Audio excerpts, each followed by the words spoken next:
It's Positively Muskegon. Andy O'Reilly today with Jenny McNeill, who is running for Probate Judge in Muskegon. This August 2nd is when the primary is happening.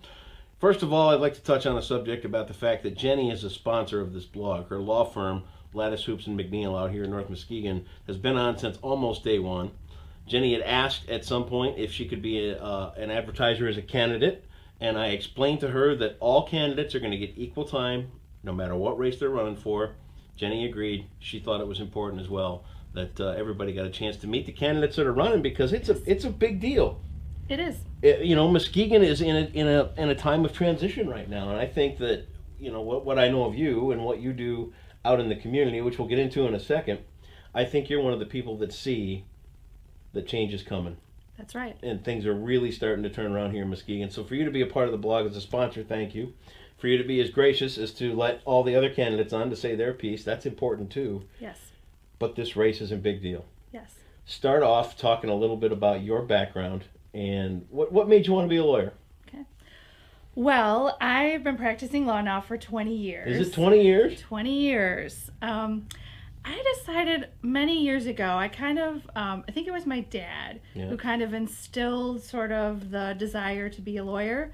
I've always liked American history, dabbled a little bit in politics, kind of thought that's not really where I wanted to go. I just really liked the law. Yeah. And so decided early on that I was going to go to law school. And so after I got my college degree at the University of Michigan, I went on to law school. It just happens that way. I can't help it. That's how the story U of M. started. That's where I did my undergrad. How about that? Yes. Good times in Ann Arbor. Yes, it was a great That's a experience. Great experience. Yeah, it's it really was. cool down there. It was. So 20 years of law practice. When you first started, where'd you start? I first started practicing law in Illinois. That's where I had gone to law school. So I worked a couple years there at a legal aid firm in Illinois. And then I decided I wanted to come back to Michigan. I'm from Michigan, wanted to come back, and got a job at Legal Aid of Western Michigan here in Muskegon. Cool. Talk about Legal Aid. What kind of work do they do? Legal Aid is a nonprofit that helps low-income individuals in civil matters, not criminal, just civil matters. So like landlord-tenant, they do custody, divorce, and domestic violence cases, kind of help people deal with creditor matters, all sorts of things like that. Should we talk? I think everybody knows what my last couple of years have been like. Yes. That's Yes. all right. We're doing good now. Yeah. So early on, you learned a lot about people in the legal system, because it's intimidating to a lot of people. It is. And what I liked about my legal aid experience was that I worked with a group of incredibly great lawyers. Yeah. So it started in Illinois, and then when I came here and worked with people like with Dan Bonner and a number of other people, that you're not just kind of thrown out here, practice law. I was trained. Yeah. So I participated in trainings actually all over the country. Really? I had some great opportunities to do that, and learned a lot from some really great lawyers. So that, I think, is an advantage that I have, instead of, and I know the economy is pretty tight now. Some lawyers coming out of law school, they're just putting up their own shingle, trying to make it work. I didn't have to do that. Yeah. And I learned a lot. And I think also I got to help a lot of really neat people. Some people were, they've always been poor, and some people just had bad circumstances. One kind of thing, there's a lot of people in Muskegon where one thing goes wrong. Isn't that the truth? And things plummet. Yeah. And then it's kind of like the spiral down. And so if I could do something to kind of stop the spiral down, or to get them back where they needed to go, that was one of the things I loved about the job. And you know what? I've been through that. I really have. I mean, I quit a job on ideals because I didn't think it was the right thing for Muskegon, and went off and did my other thing, and it was great. That kind of dried up, and next thing you know, you're like, okay, I made a stand. Now what? Yes. Yeah, you learn how to paddle, and you learn how to swim, but I'm still here, still kicking. Right. So that kind of compassion that you bring to it is important, and I mean, firsthand, Right. And sometimes bad things happen. A lot of times it isn't intentional. Bad things happen, and we have to figure out how to navigate our system. Our system it's a great system. A lot of countries don't have the system that we have, but it's not perfect. Yep.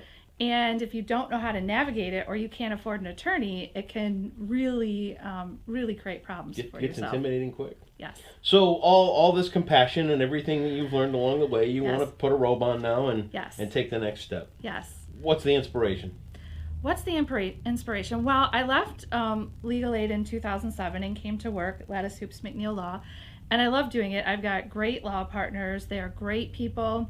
And I like it because now there were a lot of restrictions with people I couldn't help. There were a lot of rules. Yeah. And now I can help who I want to help. Sure. I'm proud to say that even in being in private practice, I have always taken pro bono cases every year since I've been in private practice. I've made it a point to still make sure that I'm helping, those back. less fortunate. And I just decided, kind of after doing this for 20 years, I think that I can do even better things as a judge. I think I bring to it kind of a different perspective. It would be great. This position will be assigned to the family court. Yep. And that's pretty much what I've been doing, is family court.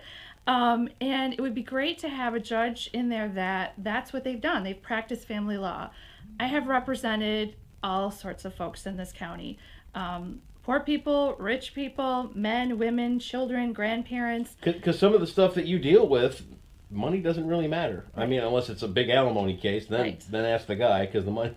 But you got to do your job. I get it. Yes. But these things all affect everybody equally when it comes to the law. Yes. So I bring with it all of that experience in practicing law and in helping the people of this county. I bring that to the bench, and I think that would be just a great asset for the next probate court judge. You've a family of your own? I do. Yeah? I do. I've been married for 18 years. Is that right? Yes. Does it feel like yesterday still? Yes. My life has gone by so fast. It's almost 10 years I'm married. Yes. I can't believe it. Yes. Yes, I'm very fortunate. I have a wonderful husband, and who's very supportive, and he's got a daughter. I have a stepdaughter. He's got a daughter, Taylor, who is 20, and then I have my two boys. Kyle is 14 and Colin is 12, so they keep me busy also. So you're right in the middle of all of this family stuff, which can add to your experience with the court. Yes. I think being a parent, being a step parent, I think all of that kind of brings it to another level, being a judge. Talk about the reorganization of the courts that are going on. This is something that I've kind of picked up as we've gone along, talking to the different candidates and things. Is the reorganization of our courts going to be a good thing? I think so. Yeah? I think so. Because I think, first of all, Judge Marietti is the chief judge, and I think he tries to, and I think he does, kind of try to put the judges in the position where they could do the most good. Sure. And so I think it would be fabulous to kind of switch it around, have Judge Smedley doing more criminal. That's her background. That's her passion. Yeah. She's doing a great job, as a family court judge, but that's her passion. Kind of have Judge Hoekstra do a little more probate. That's kind of her background too. And Judge Hicks, I think, is excited to do the business court too. So I think it's all good. Change is good sometimes. People, I know people have a hard time with change, myself included sometimes. Sure. But I think it's a good change. And the system seems to be going more to having kind of, unified courts instead of everybody working in a silo, kind of doing things more uniform, and I think that would be good for all of the people. There have been some innovations in the courts here over the last few years. There's the sobriety court. Right. Veterans court is on the way if it's not here already. Because I like anybody, I don't have time to follow the news every day of the week. Yep, there is. These are innovative and interesting programs to get people turned around. What are your opinion on those? Oh, I think they're all great. Yeah. They're all great. I mean, and most of those are down in district court or dealing with the criminal, which the probate court really won't. Yeah, true. Really won't have anything to do with, but I think they're all good. The more we can kind of change with the times. I mean, the answer to everything isn't, okay, let's just throw them in jail or whatever. That doesn't solve the problem. No. And the more the court can be involved in solving some of the problems, like I know Judge Hoekstra has been very involved in doing mental health court. Sure. And family court. I think those are big steps. Couple other ideas as far as doing more co-parenting.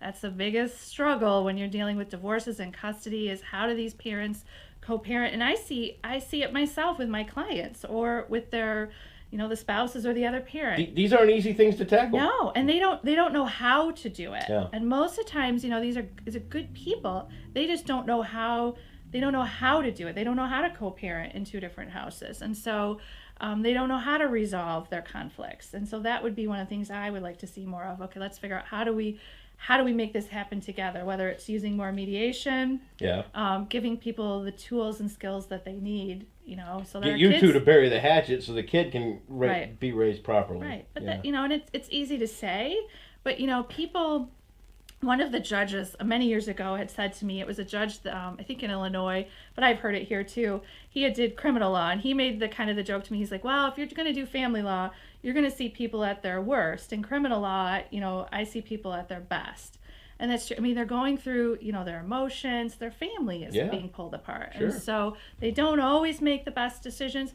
Doesn't mean they're bad people.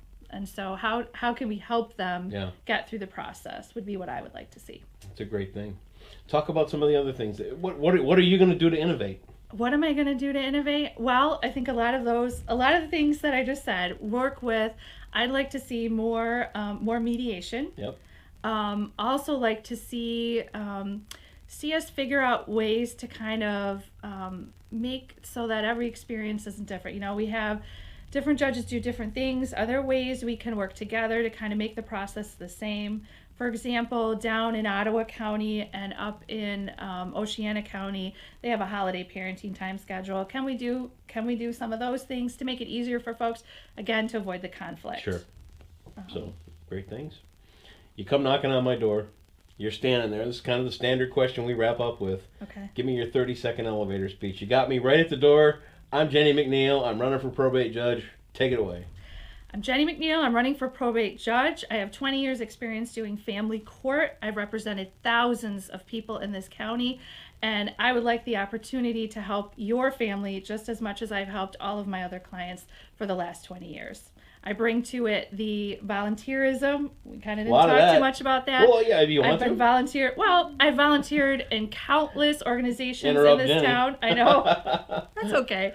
I volunteered, and what I say is I don't do these things because I wanted to be a judge. I do these things because that's part of who I am. I've been doing it for 20 years. I've been involved in and volunteered in all sorts of things, whether it's the schools, being involved in my kids' PTO, helping with the Mona Shores Bond campaign, Every Woman's Place Webster House, United Way, Salvation Army, whatever it is because this community is important to me. Yeah. It's why we sponsor your blog, Andy. Yeah. And I appreciate it. Yeah. That Muskegon is a great place, and we need to be more positive about it, and we need to have more people get involved. That's why I think it's great. I think it's great that you're letting all the candidates get on. There are great people running for all sorts of offices. It takes a lot of courage to stand up and say, I want to be a part of it. It does. So I think it's great. Unless you're in Roosevelt Park, because I don't think I'm running opposed at all right now. Well, that's good. Get out and vote in Roosevelt Park, would you? Somebody throw their hat in the ring. Give me a challenge, would you, at least? Jenny, I wish you the best. Thank you. It's been, for me, I think you're the last probate judge that I have to sit with. And to have a front row seat to meet all of these candidates like this, I've made out like a fat rat because I really get to know all these people and learn a little bit more. But I think the viewers and the people out there, too, appreciate the chance to sit down and learn a little bit more than they can get out of a quote in the newspaper or a 3-second TV blurb or any of that kind of stuff. So the important thing is get out and vote. August 2nd is the primary. That's the big day. That's the big day. That's the big day. Vote August 2nd. Jenny McNeill, candidate for probate judge. Thanks for all you do, and I wish you the best of luck. Thank you, Andy.